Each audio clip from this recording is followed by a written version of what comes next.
Om Namo Narayanaya, welcome back. We are finishing up the Maha Upanishad today. We are in part 6, starting with verse 36. Neither am I, nor is this real. So thinking remain absolutely immovable in the intervals of subjective and objective awareness. Rid of what enjoys and what is enjoyed, set in the middle ground between the object and its enjoyer, be ever given to the contemplation of yourself as pure awareness. Dwelling on the taste, be filled with the Supreme Self. Resorting to the propless, steady yourself off and on. Those who are bound by ropes are released, but none in the grip of craving may be released by anyone. Therefore, shed craving by renouncing all mental constructions. Cutting through this innate and sinful craving, whose essence is egoism, with a needle of self-abnegation, be stationed in the borderland of the future and the present, entirely quelling all fear whatsoever. Rejecting the inveterate idea, I am the very life of these objects, and these objects are my life. Without these I am nothing, and they are nothing without me. And reflecting, I do not belong to any object, and no object belongs to me. The intellect becomes tranquilized, and the actions are performed in a sporting spirit. Latent impression of such agent stand renounced. This renunciation is extolled as worthy of profound meditation. Due to the equilibrium of the intellect, total obliteration of latent impressions is acquired. That indeed should be deemed the obliteration of latent impressions, having one, which one gives up even the body, as one is free from all sense of possessions. He is called the Jivan Mukta, liberated in life, who lives after giving up all conceivable objects, for he has recreatively given up all the latent egoistic impressions. Having given up all the baseless mental constructions and the latent impressions, he who has won tranquility is the best among the knowers of Brahman. He is the liberated. His renunciation may only be deduced. These two fearless ones, unconcerned about pleasures and pains that occur in the due course of time, have achieved the status as Brahman. The passive renouncer and the active yogin, both of whom are self-disciplined and tranquilized. Lord of sages, for they neither strive for nor reject anything amidst the inner mental modifications. He is called the Jivan Mukta, who lives as one in dreamless sleep, who is neither lifted up nor depressed by the emotions of joy, intolerance, fear, anger, lust, and helplessness, and who is free from all objective preoccupations. The craving born of latent impressions, oriented towards external objects, is said to be bound. The same, freed from latent impressions, bound up with the objects as such, is said to be liberated. Know that the desire culminating in the prayer for thought, let this be mine, to be a strong chain that spawns suffering, birth, and fear. The magnanimous man renounces this enchaining desire vis-a-vis objects, both real and unreal, and wins the status that is sublime. Then, outgrowing the attachment both to bondage and liberation and the states of pain and pleasure, attachment both to the real and unreal remains unshaken like the unagitated ocean. Good sir, man may have a fourfold certitude. Endangered by my mother and father, I am the body from foot to head. This particular certitude, O Brahman, results from the observation of the worries of bondage. Good men have second kind of certitude that promotes liberation, such as I am beyond all objects and beings. I am subtler than the tip of a hat. Best of Brahmins, a third kind of servitude has been affirmed, promotive of liberation alone, consisting of the thought, all this objective world, the entire indestructible universe, is but myself. Also, there is a fourth certitude, yielding liberation, that consists of the assertion, I and the entire world are empty and sky, like at all times. Of these, the first is said to result from the craving that earns bondage. Those having the last three are sportive, extremely pure, and are liberated in this very life. Their craving has been wholly purified. Great soul sage, the mind sees with the certitude, I am everything, is never born again to taste of sorrow. That Brahman has been identified with emptiness, prakriti, maya, and also consciousness. It is also been said to be Shiva, pure spirit, the Lord, the eternal, and the self. There flourishes but the non-dual power that is the supreme self through and through. It is sportively builds up the universe with factors born of both duality and non-duality. He who resorts to the status beyond all objects, who is through and through the spirit that is perfect, who is neither agitated nor complacent, never suffers in this empirical life. Who performs the actions that fall to his lot, ever viewing foe and friend alike, who is liberated from both likes and dislikes, is neither sad nor hopeful. Who utters what pleases all, speaks pleasantly when asked, and who is conversant with the thoughts of all beings, never suffers in the empirical life. Resorting to the primeval vision of reality marked by the renunciation of all objects and self-established, fearlessly roam the world as a veritable Jivan Mukti. Inwardly shedding all cravings, free from attachment, rid of all latent impressions, but externally conforming to established patterns of conduct, fearlessly roam the world. Externally simulating enthusiastic activity, but at heart free from it all. Apparently an agent, but really a non-agent, roam the world with a purified understanding. Renouncing egoism with an apparent reason, shining like the sky, untarnished, roam the world with a purified understanding. Elevated, clean of conduct, conforming to established norms of conduct, free from all inner clinging, leading, as it were, an empirical life. Resorting to the inner spirit of renunciation, apparently he acts to achieve some aim or other.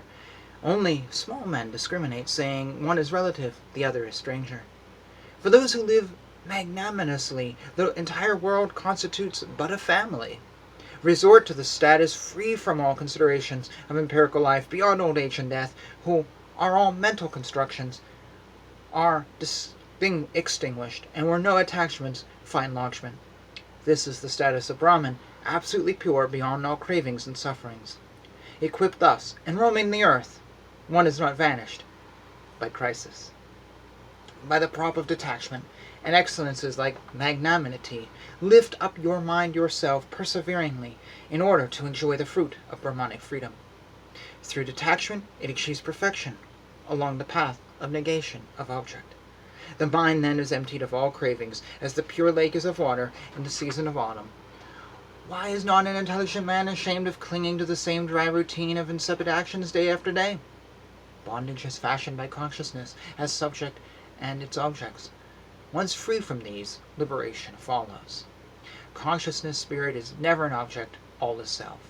This is the essence of all Vedantic doctrines. Resorting to this sure doctrine, behold the world intellectually and freely. You will independently achieve the spirit, the status of bliss. I am the spirit, these worlds are spirit, the directions in space are spirit, these manifested beings are spirit. I am the glory, the Mahas, devoid of objects and perceptions. Only pure form, eternally manifest, rid of all appearances, seer, witness, spirit, free from all objects, the full orb light in essence, for which no knowledge moles exist. Knowledge, pure and simple. King of sages, with all mental constructions wiped out, all yearnings abolished, resort to the status of servitude and be self-established in the self.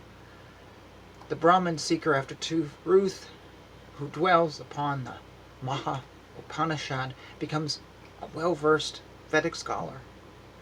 If uninitiated, he becomes initiated. He becomes purified by fire, by air, by the sun, by the moon, by truth, by all agents of purification. He becomes known to all gods, is cleaned as if he has dipped in all sacred waters. He dwells in the thoughts of all gods. He has, as it were, performed all sacrifices. To him accrue the fruits of having repeated the Gayatri 60,000 times, of having repeated Itihasa and Puranas and Shrudra a lakh of times, of having repeated Omkara 10,000 times. He hollows the rows of living beings as far as the eye reaches, and 7 generations both in the past and in the present. So declares Hiranyagarbha. Through repetition of sacred utterances, one wins immortality. This is the Maha Upanishad. Wow. What a text, what a read. I've said so much in the previous videos, I really just don't have any words to say it's a profound Upanishad. I don't know if this is a minor or major Upanishad. It should be a major Upanishad. It should be a key. Of all the Upanishads I've read at this point on this channel, nearly 27 now, some have been, I don't know, some have just been like, wow, mind blown. Some have just been really profound and heavy, and this one I would put in that category. This was quite a read, lots of stuff here. Very simple ideas, though. It's not complicated. If you break it down, it's really not complicated. It's just Maya and reality, and don't confuse those two things. You need to get rid of Maya to see reality. I mean, I've simplified it even more with that, but that's really the essence of what this is saying. Break from all the illusions. You will then truly see the world as it is. You will see God. You will see. You will experience. You will be a part of that which is that which we all want to be. For those who say, all the world is God, all things are God, everything is God, well, say it, but then break the illusion and feel it and understand it. And all your support, it is really appreciated as we dive through these texts, which we all talk about. All of us, anyone who is Hindu or even non-Hindus, talk about, oh, the Upanishads, oh, this, whatever. I was reading something about auras the other day, and I actually do not believe in auras. I'm just going to say that up front. But that's a conversation for another video, or never. But I was reading this one website that was like, oh, the Upanishads talk about auras. Didn't mention which Upanishad, and I'm 99% sure the person on this website has never read the Upanishads, and so far none of the ones I've read have actually discussed it, and I'm a fourth of the way through the 108. So it's just like people are talking about it and they throw out the words and they've never read it, they don't really know, or they pick up, and I did this too, they pick up the little books at Barnes & Noble and it's the 16 great Upanishads, and you feel like, oh, I've read the 16. Okay, put the book on the shelf. I used to have one of those books. It was a good translation. I dumped it, and then I got all 108 because I wanted the real thing. But I see why people don't delve into this. But I think it's so important that we do. I think it's just so important that we actually read these scriptures for ourselves. And even if we can't understand them or digest them, I really do think just hearing it changes us. As this last paragraph said, you will be purified by, by reading this. This is like repeating the Gayatri mantra, like repeating these things. It's hearing the words is something. So we should hear the words, and if you're up for discussing the words, please do. Comments down below. And yeah, if you have things that you are interested in but you don't have time to read, or you're not really a good reader, or whatever, or maybe English isn't your spoken first language, please, I'm more than happy to read those things, stick them into the schedule I have here. Just drop me a link down below to the text you're interested in, or a link to the text. I'd be more than happy to read it, because I am really open to reading everything. Or as much as I can find, or much as I feel called to, or whatever. Anyways, with that, thank you for joining me on the Maha Upanishad. Please check out other Upanishads on this channel and other things I've read. Thank you for your support.